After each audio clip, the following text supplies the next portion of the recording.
my friend, my only Aussie friend. What was his name? Caleb Noble. I must be Mensa level genius. I am a genius.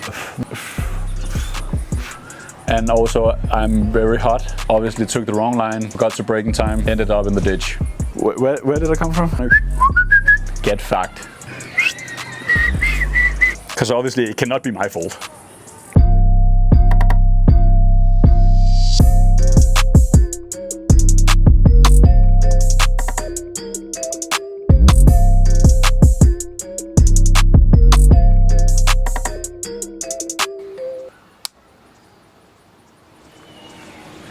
Should I update my Insta bio to occasionally refer to as superstar? When did that happen? Twice. Today, actually. Today? Yeah. It says on the Ironman Australia Insta site, they introduced me as superstar. International superstar? No, just superstar, I think. Okay. Yeah, add it to the bio. Okay. I love kids screaming.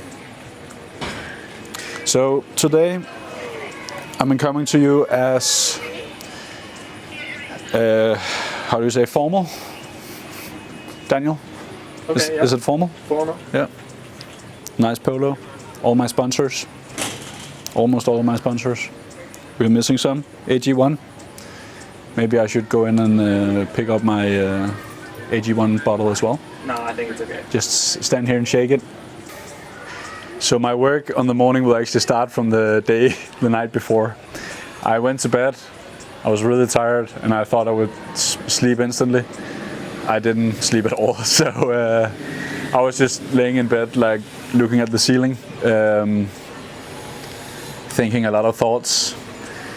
Actually not really about the race or anything triathlon related, more personal stuff. Like situationship stuff, or? Carl gave me a challenge about thinking more than 2 seconds about what I say. I just did that and I'm not going to comment on that stuff, Mitch.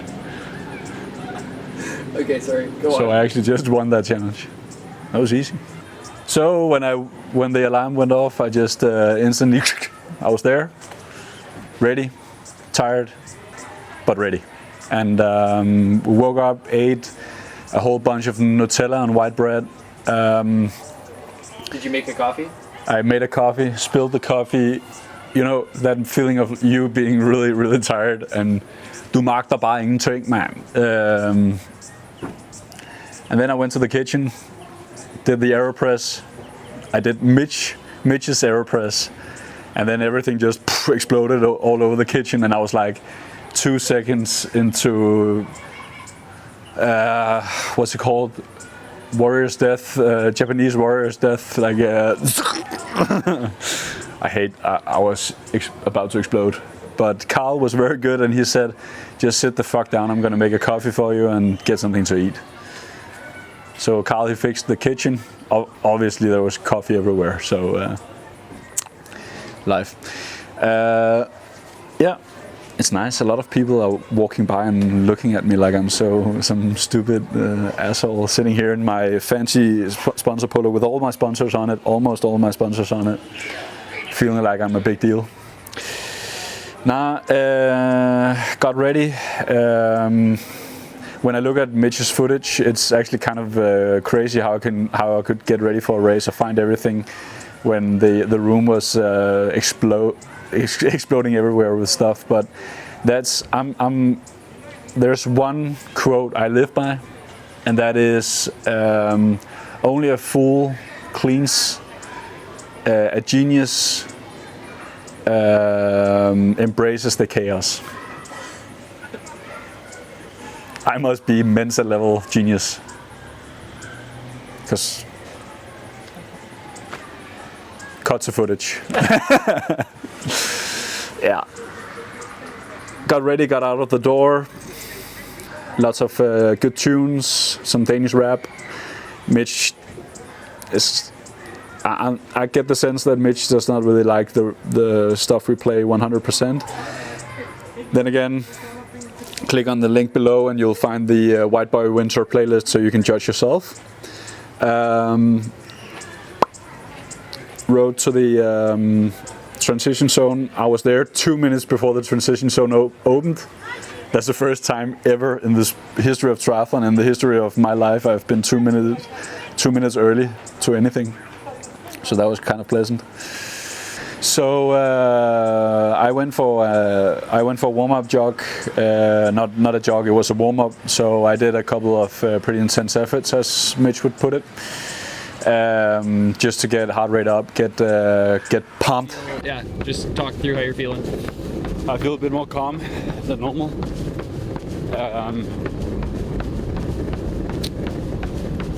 I think just in general, the level of stress has been reduced pretty significant the last couple of weeks because of Carl.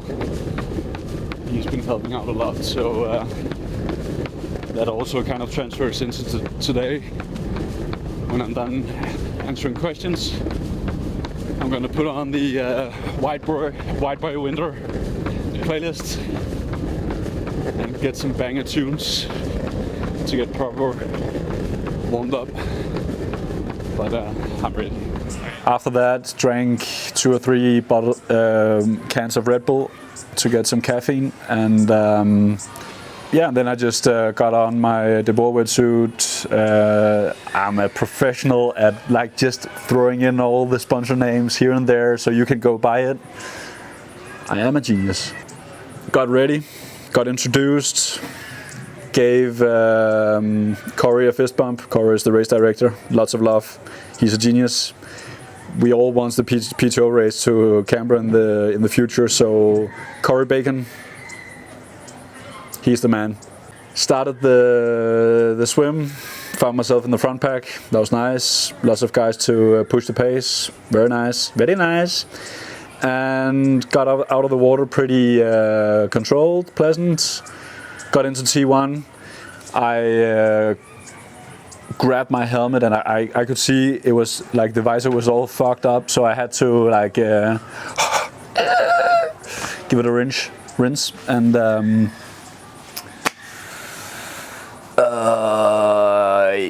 that was not the optimal situation. Couldn't see shit. Went on the bike. Was going all over the road because I couldn't find the line. Can't remember a lot, to be honest, other than going to the top of the Arboretum, turning around. It was the first part of it was pretty slow, so the problem was, because my head was pretty warm. I have a big head, and also I'm very hot. So when I wear my bike helmet, there's I'm always steaming inside it. So that creates, if it's not cooling down from air when the bike is slow, then there will probably. I'm not good at physics, but I guess that's how it works. There will be some fog in there. So I couldn't see anything. Turned around and I was like, okay, what would a wise man do now? Because we're gonna go 70k an hour and have a hard right turn. So a wise man would start counting seconds, because I did that with Carl the day before. So I kind of knew when I should turn. The problem was I was riding a little bit faster than I was the day before because of the race, basically. So took the wrong line, or I couldn't see the line, obviously took the wrong line, forgot to brake in time, ended up in the ditch. On your bum? Or I was more rip. Yeah. But I got up because I'm a fucking warrior. And then I raced on. I was kind of mad because I lost some time, and then I knew, oh, now I have to catch up and all that shit. So it didn't really hurt at the beginning, but it's just annoying And then also we had to do it downhill, and I was riding like a pussy because I just used stiffen up, tighten up, and all that shit. And then I found myself in no man's land. I had to overtake a couple of guys, and then I just thought, okay, I'm just gonna ride steady and as fast as possible, as easy as possible. And I caught the other guys in the land at the end of the first lap. No, I think it was 60 k's in. There was a lot of negative self-talk in that time, because I was like, oh, that was the only thing coach told. There was two other things, but I'm not going to tell you that. But it was almost the only thing coach told me not to do. That was to crash. And I felt like I just felt stupid. And the fact that now I had to work even harder, and there's just a lot of things. It's not fun to crash. Even though it was a weak crash, Mama didn't raise no quitter. Winners never quit, quitters never win. The measure of who we are is what we do with what we have. Keep going. Get fucked. Matt Corey. Where did I come from? It was Kurt Cobain and my friend, my only Aussie friend. I have a lot of Aussie friends. What was his name? Caleb Noble. I thought, why not just attack? So I was like, on the next hill, I thought I put in a search. Cobain, he stuck to the wheel. Who's Cobain? Kirk. It's McDonald. I know. Oh. But it was because I called him Kirk after the race, and it's Kurt. Oh. But is it called Kurt Cobain or Kirk Cobain? I thought Kirk, but it could be Kurt. Kurt Cobain. Yeah. Also Cobain just sounds cool. Shit. Yeah, I was just taking a nap. I'm sorry. It was. Okay. Yeah, so I put in an attack, searched a little bit. I could see I cracked Caleb, while Kirk was following me, which was it was pretty cool. I like him. The Kurt boy. McDonald. He was cool. Nice dude. T2. No, there's one thing. I'm actually kind of disappointed, and that's the whole race in general. I've been down here for, what is it, 1 month? Yep. Pretty much, 1 month. And the vibe has been great. Like, I love Australian people. I feel like Danish people are probably Australian people when you judge of humor and vibe and all that shit. I just didn't feel it on race day. Every time I came into the turnaround on the bike or also on the run, nobody cheered. Only one guy cheered, and he is from Red Bull. That was disappointing, because you feel it as an athlete. You want to get cheered on. And I was like, a couple of times I was like, do they hate me, or what's going on here? So yeah, that was not the coolest thing in the world. I hope Busselton will be better in terms of cheering and race day vibe. Sorry, T2, yeah. Got into T2, just made sure my shoes was properly tightened, and took it nice and easy. Started off running, and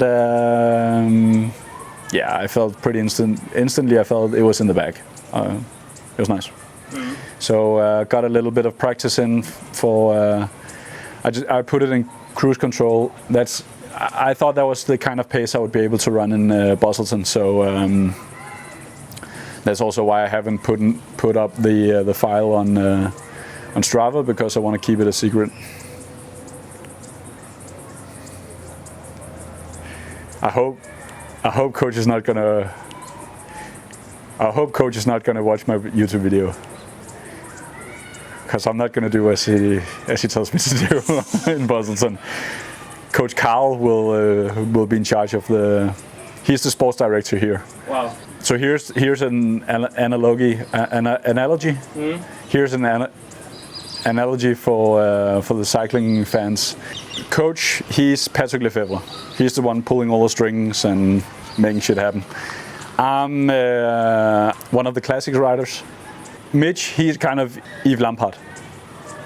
Same kind of vibe. They're both farm boys, and they both have ADHD like massively. So they are kind of he's kind of Yves. Then we have Carl, and he's more like a Brian Holm type of guy, because he was standing 800 meters further away from when I crashed. Got on my bike, rode to him, and he said, he just shouted at me, tag dig nu fucking sammen, Dalle, og kom op og luk det hul. Demus! Rigtig, it was real Brian Holm style.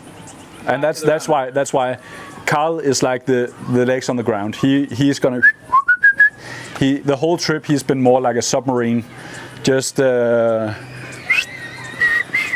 scanning everything. He have an overview over everything and is kind of in control. So he will also do that on race day and make the calls.